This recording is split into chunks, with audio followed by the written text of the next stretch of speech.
Just days before the presidential election, numerous pundits and politicos are weighing in on who the next occupant of the Oval Office might appoint to the Supreme Court should current justices retire during the next presidential term. While party affiliation has not shown itself to be a reliable guide to the ideological fidelity of a judge once he's secured a seat on the High Court's bench, there are some clues as to what Hillary Clinton might look to accomplish with her appointments should she be sworn in next January. First, given her constant claim that she will make sure to ensure the safety of American children by the enactment of common-sense gun restrictions, it is more likely than not that a President Hillary Clinton would seek to seat a pro-confiscation jurist on the Supreme Court.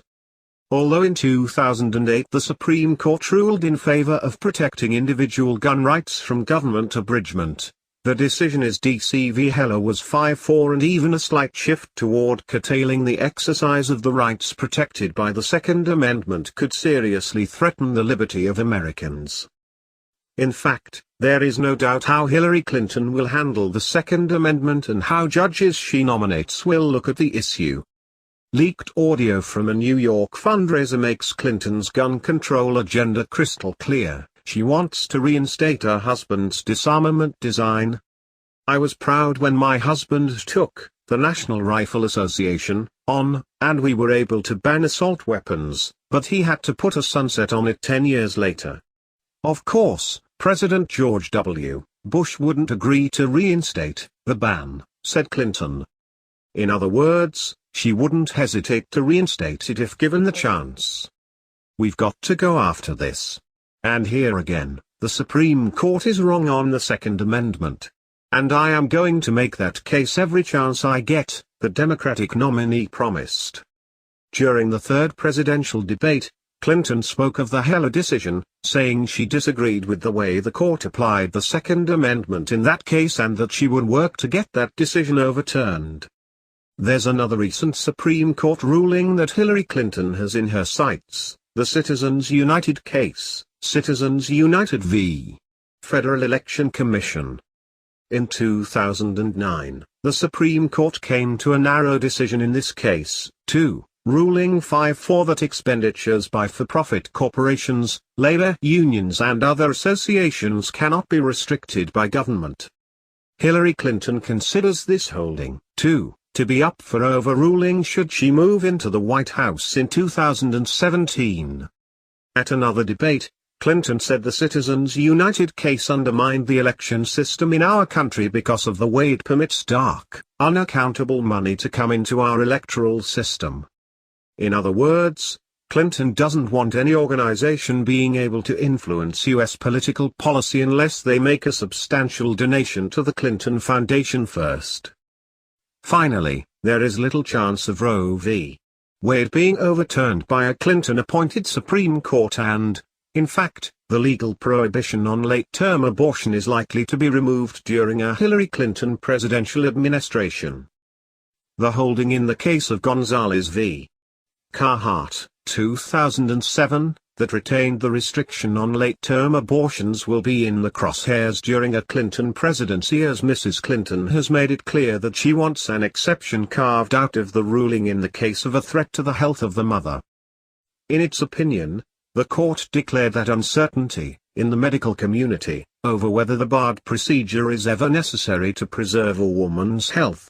Thus it did not qualify for protection under the Roe v. Wade decision. This won't do in the world Clinton and her cronies inhabit, a world where unborn babies are masses of cells and killing babies is a form of birth control.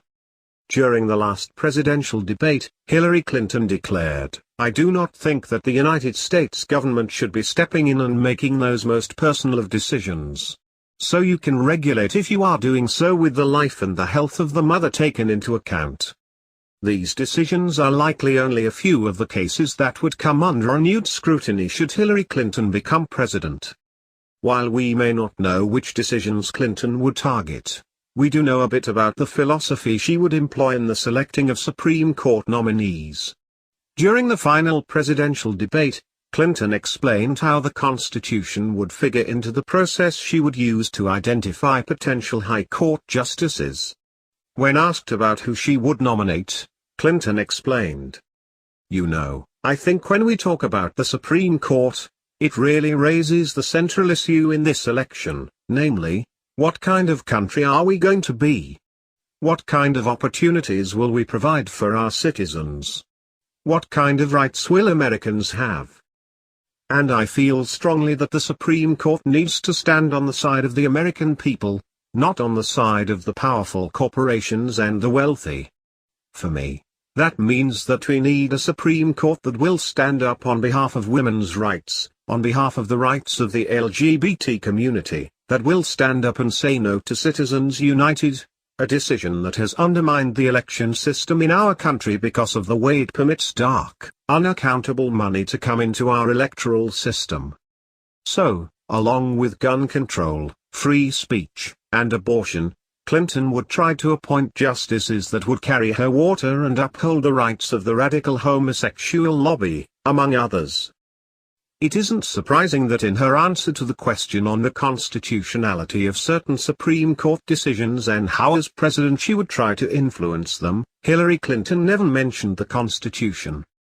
None of the foregoing analysis of Hillary Clinton's judicial assault on the Constitution and the fundamental liberties it was written to protect would matter should Americans appreciate the correct constitutionally established relationship among the three branches of the federal government and the absolute sovereignty of the people.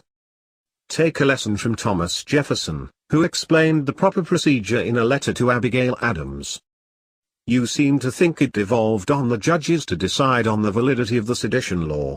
But nothing in the Constitution has given them a right to decide for the executive, more than to the executive to decide for them." Jefferson then told Mrs. Adams that each branch of the general government is independent in the sphere of action assigned to them.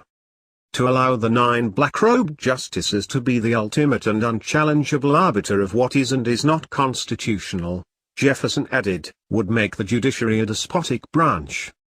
Restoring the Supreme Court back to its intended sphere of influence would take away from many a future president the power to permanently and prejudicially undermine the Constitution and fundamental